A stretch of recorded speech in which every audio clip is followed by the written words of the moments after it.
నా పేరు మంగ. ఇక్కడ చూడు. నా పేరు మంగ. 4-5 సంవత్సరాల సంది కూడున్న తర్వాత 20 ఏళ్ళు అవుతుంది అన్న పెళ్ళి. 20 ఏళ్ళు అవుతుంది. అయిన తర్వాత వారం రోజులు కూడిన తర్వాత అది కాలేజ్ చేసేది నాదర్గుల్ల. అయితే ఇక్కడే ఉండి తర్వాత మా అమ్మోళ్ళకి చెప్తా పెళ్ళి అయినాక ఇన్నే ఉందామని అన్నాడు. ఆన్నే ఉన్న తర్వాత వదిలిపెట్టి ఊళ్ళోకి వచ్చి పెద్ద మనుషులు కట్టుకొని ఇంక ఇట్లా చేసిరు అట్లా చేసిరు అని చెప్తే ఇక మా కేసు పెట్టారు. ఇక మేము కేసు పెట్టినాము, వాళ్ళు కేసు పెట్టారు. కోట్ల చుట్టూ తిరిగినాం 20 ఏళ్ళ సంది. తిరిగినాక మా అబ్బాయి పుట్టింది. అప్పటికే ప్రెగ్నెంట్. మా అబ్బాయి పుట్టిన తర్వాత ఇంకా DNA పరీక్ష కోట్లని అవ్వని తిరిగినాం. కోట్ల చుట్టూ తిరిగితే ఈడుండలే ఆయన. అక్కడనే పోలీసులను పెట్టి ఎత్తికిపించినా కానీ దొరకలే.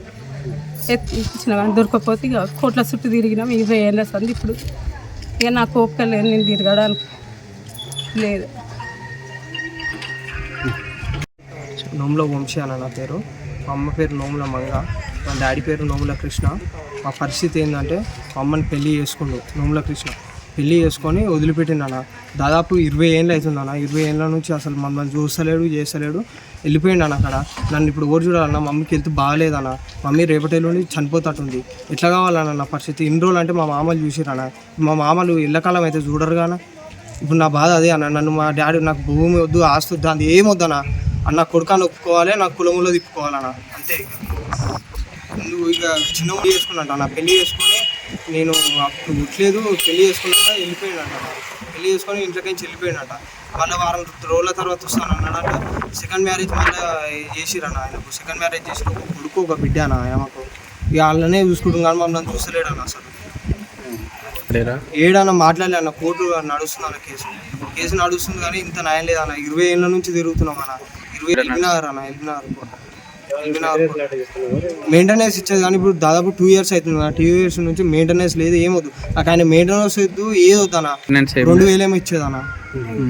5,000 ఇచ్చేదన్న. ఇప్పుడు 2 years అవుతుంది అన్న. 2 years అవుతుంది. ఏం లేదు ఆయనది భూమి వద్దు, నాకు ఆస్తి వద్దు, ఏది వద్దన్న. ఆయన నా కొడుకాన్ని ఒప్పుకోవాలన్న, అంతే. ఆయన కొడుకాన్ని ఒప్పుకోవాలని, నన్ను కులంలో తిప్పుకోవాలన్న.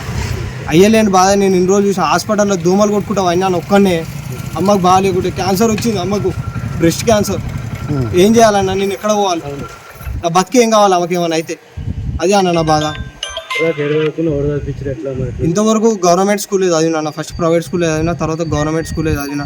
ఇన్ని రోజులు మా మామలకు హెల్ప్ చేసిర్రు. మా అమ్మ చూసింది. మా అమ్మ అప్పుడు మంచిగా ఉన్నాయి, కాలేజీలో పోయింది పనికి, పోయి నన్ను చూసుకుంది. ఎప్పుడన్నా సరే మా అమ్మ మంచిగా ఉన్న రోజులు మీకు అయ్యతన చేరుస్తా అని చెప్పింది. ఇప్పుడు మా అమ్మకు బాగాలేదు, నువ్వే పోయి నాయన ఎత్తుకో అయ్యా అని చెప్తే నేను ఇక్కడికి వచ్చినా. అది చెప్తే వాళ్ళు పిలిపిస్తే వస్తలేరు అన్న. ఆయన రానా అని చెప్తుంటే డైరెక్ట్ నేను రాను అని చెప్తున్నా. మా అక్క ఆయన మంచాల మంగ. కృష్ణ అనే వ్యక్తి ఇంతకుముందు లవ్ మ్యారేజ్ చేసుకుంటూ పెళ్ళి ఊళ్ళందరికీ తెలుసు, మొత్తం జాపల గ్రామానికి మొత్తం తెలుసు. పెళ్ళి చేసుకుంటూ ఒక వారం రోజులు హైదరాబాద్లో రూమ్ పెట్టుకుని ఉన్నాడు. మళ్ళీ మమ్మల్ని మోసగిచ్చి మళ్ళీ ఇంటికి వేసాను చెప్పి ఊరికి వచ్చేసి వచ్చిన తర్వాత ఇంట్లో అందరికి చెప్పి వాళ్ళ మేనమామలు అందరం కలుపుకొని మమ్మల్ని రవిలో పెట్టి పెళ్లి చేసిండు అని చెప్పి కేసు పెట్టడం జరిగింది. దాంతోపాటు అట్లా కేసు అయ్యి మేము కేసు పెట్టినాం, వాళ్ళు కేసు పెట్టారు. అట్లా లొల్లి కోర్టు చుట్టూ తిరగడం అవుతుంది. తర్వాత కూడా కోర్టులో కేసు అయిన కోర్టు రన్నింగ్ నడుస్తుంది కేసు. తర్వాత కూడా ఒప్పుకుంటూ మళ్ళీ కోర్టులో కేసు నచ్చినాక DNA పరీక్ష చేసినాం. అది కూడా మాకే అయింది. మళ్ళీ ఇంకా కోర్టు పోయిండు, తిరిగిండు. మెయింటెనెన్స్ సరే ఇద్దరు నేనే బతికించుకుంటా అని చెప్పి మెయింటెనెన్స్ ఇస్తాను చెప్పి నెలకు 5,000 ఒప్పుకుంటూ 5,000 ఇచ్చుకుంటూ వస్తుండు. 2 years అవుతుంది 5,000 ఇయ్యాక. సరే మా దగ్గరనే బతుగా గట్లే ఉండాలి, మంచిగా ఉన్న రోజులు మా దగ్గర బతుకు అనుకున్నాం. ఇప్పుడు ఆ పరిస్థితి లాస్ట్ స్టేజ్కి వచ్చింది. ఎప్పుడు వస్తుందో ఎప్పుడు ఏమవుతుందో మాకు అర్థం కావట్లేదు. కొడుకు పెద్దగా కొడుకు 20 ఏళ్ళకి వచ్చింది కూడా కొడుకు ఏమైనా న్యాయం చేయాలని మేము అది ఖచ్చితంగా పరిగణిస్తున్నాం. కొడుకు ఆయన వారసులను ఒప్పుకుంటాడా? ఆయన ఏమైనా వస్తే కొంచెం మాట్లాడగలుగుతాం. మాతో మాట్లాడుతుంటే పిల్లలు కూర్చొని మాట్లాడదాం, లేదంటే కొడుకు ఒప్పుకోమని మేము చెప్పు. ఇంట్లో లేడన్నా, వాళ్ళ మమ్మీ వాళ్ళు డాడీ ఉన్నారు. వచ్చిన తర్వాత తాళం వేసుకొని వెళ్ళిపోయారు. వాళ్ళు ఏం సైలెంట్గా వెళ్ళిపోయారు, వాళ్ళు ఏం మాట్లాడతలేరు. నేను వస్తే మీరు ఏందనేది తిట్టిండ్రన్నా. ఇది జరిగిందన్న. ఊళ్ళో అందరు పబ్లిక్ కూడా, ఊళ్ళో పెద్ద మంది అందరికీ అందరూ తెలిసిన న్యాయమే. అంత ఊళ్ళో ఫస్ట్ మొత్తానికి అందరూ తెలిసిన న్యాయమే. వాస్తవానికి కూడా వాడు పిలిపిస్తే మాట్లాడదాం అనుకున్నాను. ఎంతమందితో ఫోన్ చెప్పినా నేను రాను, కోర్టులో తెలుసుకున్నాను మాట్లాడుతున్నాను. దానికోసమని న్యాయం కోసమని ఇంటికాడ బెటాయించడం జరిగిందన్న. కుటుంబానికి మంగ కుటుంబానికి న్యాయం చేయాలి. We want justice.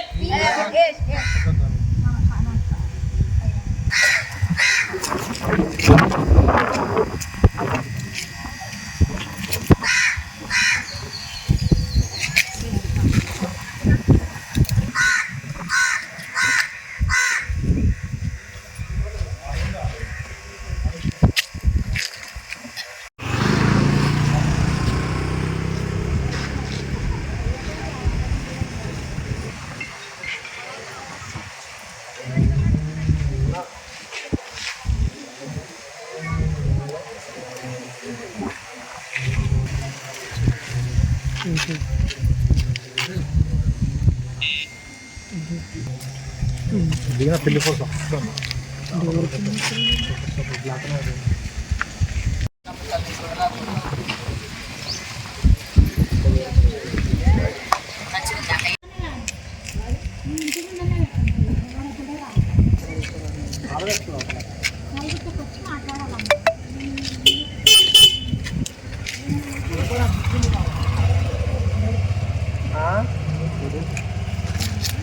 ఇట్లా కూర్చోవద్దా